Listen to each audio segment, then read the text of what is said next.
Untuk memahami apa yang sedang terjadi sama Bitcoin sekarang, kita nggak bisa cuma melihat harga yang naik dan turun. Memang sekarang market sangat kacau. Bitcoin udah turun 50%-an. Dan kita nggak tahu seolah Bitcoin tuh bergerak tanpa arah kemana ke depannya. Tapi di balik pergerakan tersebut, ada pola yang mencerminkan psikologi manusia. Pola ini dikenal sebagai Elliott Wave Theory. Ini sebuah pattern ya, yang menjelaskan bagaimana harga bergerak dalam siklus emosi pelaku market. Dalam fase naik, harga bergerak dalam 5 gelombang impuls. Ini mencerminkan optimisme yang tumbuh dari waktu ke waktu dan partisipasi market itu meningkat sehingga mencapai euforia pada harga topnya. Setelah itu market memasuki fase koreksi 3 gelombang. Dan dengan memahami struktur ini, kita tidak lagi hanya bereaksi terhadap pergerakan harga. Kita jadi bisa mulai memahami di mana posisi market dalam siklusnya. Dan ini memberikan kita perspektif yang jauh lebih jernih ke depannya. Nah, ini penjelasan tentang Elliott Wave, ya. Ini pola psikologis market, seperti yang gue bilang. Jadi ini bukan sekedar pola teknikal ya. Setiap gelombang itu mencerminkan emosi yang berbeda dari pelaku market. Jadi, again, ada 5 wave naik. Yang pertama, wave 1, 2, 3, 4, 5. Kalian bisa lihat, wave pertama itu biasanya dimulai ketika smart money itu mulai masuk. Saat sebagian besar orang masih ragu, smart money ini orang yang atau fund yang jumlah uangnya sudah miliaran dolar. Dan wave kedua itu adalah retrace yang membuat banyak orang kehilangan keyakinan. Jadi koreksi gitu ya. Orang yang panik mungkin jual rugi. Dan wave ketiga itu naik lagi, fase yang paling kuat. Ketika orang-orang FOMO mulai meluas dan partisipasi di market itu mulai meningkat. Wave keempat ini fase konsolidasi saat market ya sedikit koreksi ke bawah ya sebelum pergerakan terakhir yaitu wave kelima. Ini adalah wave fase euforia ketika optimisme itu mencapai puncaknya. Nah, setelah euforia ini market nggak selamanya naik. Market mulai jenuh ya, mulai memasuki fase koreksi 3 gelombang. Ada fase A, wave B, wave C. Jadi wave A itu shock pertama, penurunan yang mengejutkan pelaku market. Nah, wave B itu harapan palsu, karena ini membuat banyak orang percaya tren akan naik kembali. Nah, tapi di wave C, ini fase kapitulasi. Saat ketakutan mencapai puncaknya dan banyak yang menyerah. Karena banyak orang yang menjual gitu ya, panik. Dan menariknya, pola emosi ini terus berulang sepanjang sejarah market. Karena meskipun teknologi sudah berubah, tapi psikologi manusia itu tetap sama. Pertanyaannya sekarang, jika pola ini berulang, di fase manakah Bitcoin berada saat ini? Sekarang kita lihat bagaimana pola psikologi ini tercermin pada pergerakan Bitcoin yang sebenarnya. Seperti biasa, gue di sini pakai TradingView. Bisa dilihat jelas ya bahwa ada pattern Elliott Wave ya. Kalau kita lihat dari ini tahun 2022 pas all time low-nya ya. Tuh, sampai sekarang. Dan kenapa gue kasih gambar di sebelahnya ini? Supaya kalian bisa lihat bahwa memang ada pattern Elliott Wave gitu. Dan memang mirip kan gitu. Pada ini jadi gue pakai time frame weekly ya di sini, time frame mingguan. Kita bisa melihat struktur impuls yang terbentuk dengan cukup jelas. Kita lihat di sini mulai dari wave 1 ya, ketika pasar mulai naik ya, pulih dari all time low-nya ya. Terus di wave 2 ke sini itu retrace yang seperti gue bilang tadi membuat banyak pelaku market itu ragu kenapa ini bisa turun gitu ya. Dan lanjut ke wave 3, ini fase yang paling kuat kenaikannya di mana partisipasi pasar mulai melonjak. Dan wave keempat ini fase penurunan konsolidasi sebelum pergerakan terakhir wave 5 ya. Ini mencerminkan fase euforia, ketika optimisme itu udah mencapai puncaknya.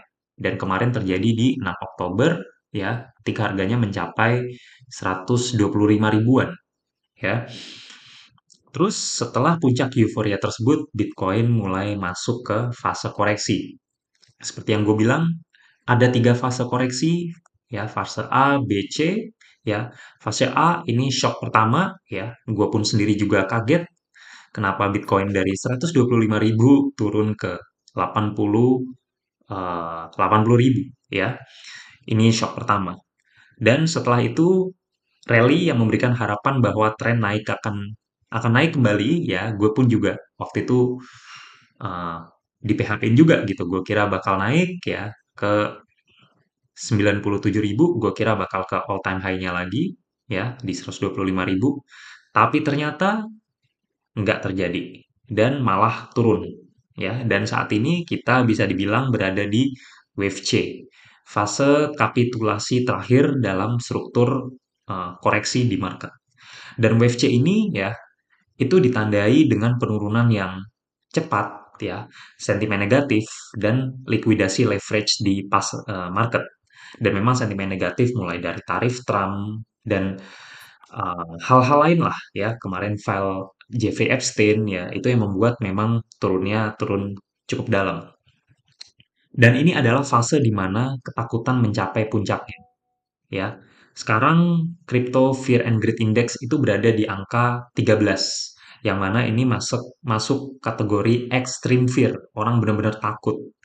Dan secara historis, level ketakutan ekstrim sebesar ini itu biasanya muncul mendekati fase akhir koreksi besar. Karena ketakutan ekstrim ini bertepatan dengan struktur wave C di Elliott Wave Theory. Maka dari itu kita bisa mulai mengidentifikasi zona probabilitas akhir dari koreksi. Langkah berikutnya adalah mengidentifikasi zona support jangka panjang. Salah satu model jangka panjang yang sering digunakan untuk memahami siklus Bitcoin adalah Bitcoin Power Law. Jadi model ini menggambarkan pertumbuhan Bitcoin secara logaritmik selama lebih dari satu dekade. Menariknya, setiap kali Bitcoin mengalami koreksi besar, harga cenderung kembali mendekati garis support jangka panjang ini. Dan sekarang, support jangka panjangnya itu berada di area 50.000 dolar. Model ini memang nggak bisa memprediksi harga secara presisi, tapi bisa memberikan kita perspektif tentang area undervaluation dalam siklus Bitcoin. Jadi area undervaluation itu area di mana harga Bitcoin itu sudah sangat murah dan layak untuk dibeli. Dan memang secara historis, area ini memang sering jadi zona akumulasi atau zona beli dalam siklus koreksi besar.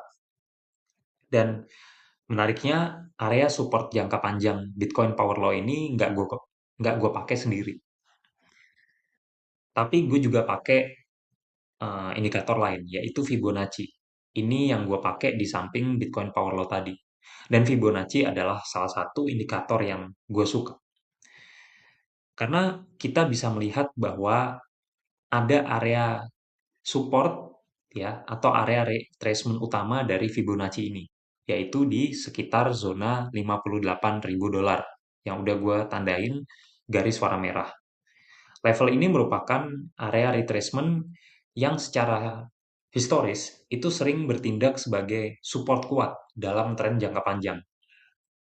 Dalam banyak siklus market, retracement di kisaran ini itu mencerminkan koreksi yang sehat, koreksi yang wajar. Tapi Fibonacci itu nggak bisa memprediksi harga pasti, tapi bisa membantu mengidentifikasi area di mana harga itu bisa menjadi support yang kuat. Jika kita menggabungkan struktur Elliott Wave, support jangka panjang Bitcoin Power Law, dan juga retracement Fibonacci, kita mendapatkan satu zona probabilitas yang jelas. Area antara 50 sampai 58 ribu itu merupakan zona yang berpotensi menjadi akhir dari fase koreksi ini atau bottomnya. Menariknya, zona seperti ini biasanya terbentuk saat sentimen market itu berada dalam ketakutan yang ekstrim, seperti sekarang ini.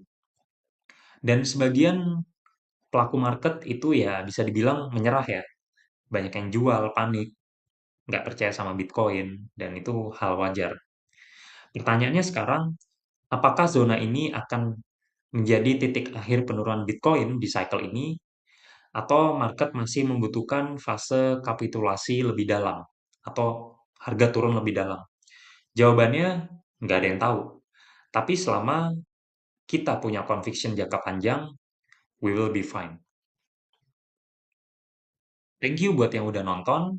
Jangan lupa subscribe, like, komen, dan share ke teman-teman kalian kalau kalian merasa video ini menarik dan bermanfaat.